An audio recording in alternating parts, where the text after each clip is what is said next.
বাবার বাড়িতে এলে ঘুম থেকে উঠতে কার কার দেরি হয় আমাকে অবশ্যই কিন্তু কমেন্ট করে জানিও। আমারই হয়, যেমন আজকে সকালবেলা উঠতে কিন্তু আমার 9টা বেজে গেছে। সত্যি কথা বলতে বাবার বাড়িতে এসে আর মনে হয় না একটু তাড়াতাড়ি উঠি, কারণ এখানে তো আর সেই জিনিসটা থাকে না যে উঠে কাজ করতে হবে, তাই জন্য কিন্তু একটু দেরি করেই উঠি।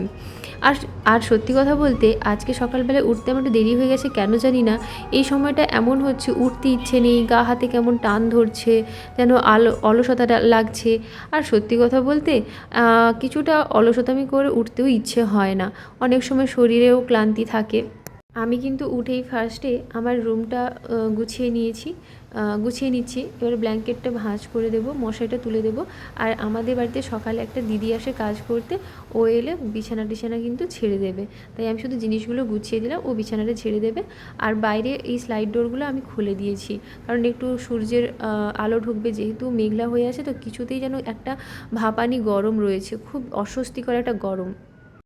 এদিকে আমি সকালবেলায় ঘুম থেকে উঠে ফোন নিয়ে চার্জার নিয়ে নিচে নেমে এসেছি, যেহেতু ফোনটাও চার্জে দেবো।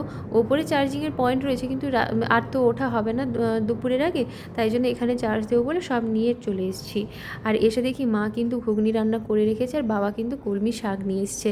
ঘুগনি দিয়ে মুড়ি খেয়ে নিয়েছি, স্নানও করে নিয়েছি। আর বাবা দুপুরবেলা নিয়ে এসেছিলো খাসির মাংস, তো সেটাই কিন্তু বাবা এখন রান্না করছে। আর আমাদের বাড়িতে খাসির মাংস হলে বাবাই রান্না করে, কারণ বাবার হাতে রান্না আমরা ছোটোবেলা থেকেই খেয়ে আসছি তো। আর বাবা রান্না করে খুব সুন্দর, আমরা কিন্তু বাবার কাছ থেকে রান্না শিখেছি।